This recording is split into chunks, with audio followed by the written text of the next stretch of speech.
새아침의 말씀입니다.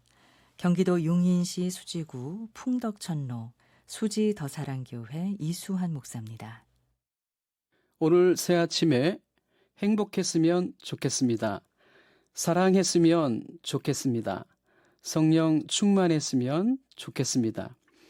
오늘은 디모데후서 3장 16절과 17절의 본문으로 성경이라는 제목으로 말씀을 함께 나누겠습니다. 디모데후서 3장 16절과 17절을 읽어보겠습니다. 모든 성경은 하나님의 감동으로 된 것으로 교훈과 책망과 바르게 함과 의로 교육하기에 유익하니 이는 하나님의 사람으로 온전하게 하며 모든 선한 일을 행할 능력을 갖추게 하려 함이라. 히말라야 고원 지대에는 양을 사고 팔 때 특이한 풍습이 있다고 합니다. 그것은 양의 크기가 아닙니다. 양의 성량에 따라 값이 매겨집니다. 이것을 테스트하는 방법이 있습니다. 산비탈의 양을 세워두고 파는 사람과 사는 사람이 지켜봅니다. 양이 풀을 뜯으러 산비탈 위로 올라가면 좀 말랐어도 볼품 없어도 값을 높이 쳐준다고 합니다.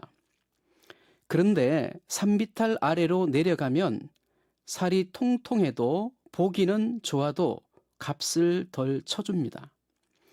왜냐하면 산비탈 위를 오르는 양은 당장 힘들지만 잠시 후 늙고 풀 많은 산허리를 만나 점점 살이 찔 것이기 때문입니다. 하지만 산비탈 아래로 내려가는 양은 당시에는 편하지만 나중에 풀없는 협곡으로 이르러 결국 죽기 때문입니다. 협곡 같은 일상을 어떻게 살아야 할까요? 이 문제 해결의 가장 좋은 방법은 성경에 있는 지혜입니다. 이것을 우리 삶 속에다 하나씩 가져오면 어떨까요? 모든 것이 하나님이 우리에게 주신 성경 속에 있기 때문입니다. 성경은 하나님과 우리 사이에 이루어지고 있는 매일매일의 대화입니다. 이 대화 중에 하나님이 말씀하시는 부분은 성경에서 옵니다. 성경은 하나님의 계시로 시작이 됩니다. 계시는 감추인 것을 드러내는 것, 베일을 벗기는 것을 뜻합니다. 그래서 17세기 프랑스의 철학자 파스칼은 계시를 숨겨진 하나님이라고 말했습니다. 영의 존재인 하나님이 자신을 인간에게 계시해 주지 않으면 인간은 하나님을 도무지 알 수가 없습니다. 하나님의 계시로 사람을 통한 기록이 바로 성경입니다. 하나님과 사람의 공동 작품이 성경입니다. 성경의 출발은 하나님이십니다. 성경의 가르침은 사람의 생각에서 나온 것이 아닙니다. 그렇기 때문에 사람이 도무지 생각해낼 수 없는 개념입니다. 만약 성경의 가르침이 인간의 논리에 꼭 맞는다면 오히려 믿을 가치가 없습니다. 왜냐하면 사람이 만들어낼 수도 있기 때문입니다. 그래서 읽은 본문에서 성경은 하나님의 감동으로 기록되었다라고 말합니다. 성경은 구약 39권과 신약 27권으로 총 66권입니다. 어떤 작가는 자신의 전생애를 썼으니 탁월한 책이라고 말합니다. 하지만 그 집필 기간이 기껏해야 100년을 넘지 못합니다. 성경은 무려 1600년 혹은 1400년에 걸쳐 기록된 책입니다. 번역된 언어만 하더라도 3000개가 넘습니다. 단연 최고의 베스트셀러 책이 성경입니다. 66권의 성경은 호세아를 끝까지 사랑해 주셨던 것처럼 헤세드의 하나님을 잘 보여주는 언약의 책입니다. 성경은 책 중에 책입니다. 세계적으로 역사적으로도 입증된 책이 성경입니다. 성경은 책 중의 책입니다. 세계적으로 역사적으로도 입증된 책이 성경입니다. 전 세계 20억 이상의 인구가 경전으로 읽는 책입니다. 구약 성경은 기독교만이 아니라 유대교의 경전이기도 합니다. 게다가 구약 성경의 맨 앞부분에 5권의 책은 이슬람교의 경전에도 포함됩니다. 그래서 성경을 알면 전 세계 40억 이상의 인류 문화를 알 수 있습니다. 소통할 수 있는 길이 열립니다. 그러니 성경을 모르면 교양인이라 할 수 없습니다. 성경은 우주와 인간을 나 그리고 만드신 하나님의 뜻을 알 수 있습니다.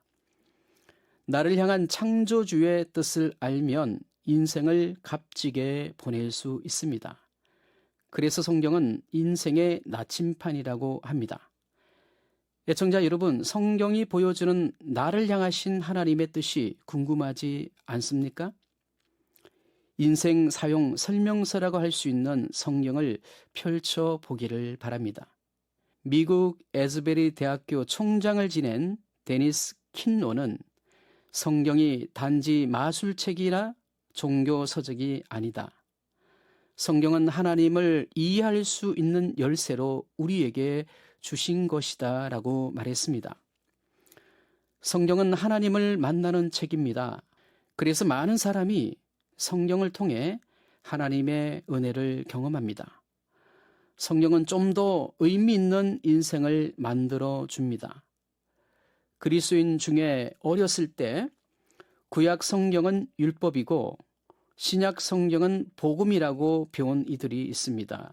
그래서 구약 성경의 하나님을 진노로 충만하시는 분으로 알고 있습니다. 신약 성경의 하나님을 철저히 자비로운 분으로 알고 있습니다. 이 오해는 지금 당장 영원히 버려야 합니다. 하나님은 태초부터 우리를 하나님의 형상을 지닌 한 여성으로서 자유롭게 하사 돕는 배필로 부르셨습니다. 이 땅을 돌보는 일로 맡기셨습니다. 창조주께서 모두에게 충분한 양식을 공급해 주셨습니다. 이 모든 것이 창세기 1장과 2절에 그대로 기록되었습니다. 우리는 성경을 지금보다 더 좋아해야 합니다. 왜냐하면 하나님이 우리를 불러 복 주시고 복이 되게 하셨기 때문입니다. 전 미국 국회의원 윌리엄 브라이언이 카이로를 방문했다고 합니다. 이집트 유물을 살펴보던 그가 한 골동품 가게에서 3,000년이 지난 콩알 하나를 발견했습니다. 겉은 돌과 같이 딱딱한 쭈글쭈글한 말라 비틀어진 콩입니다.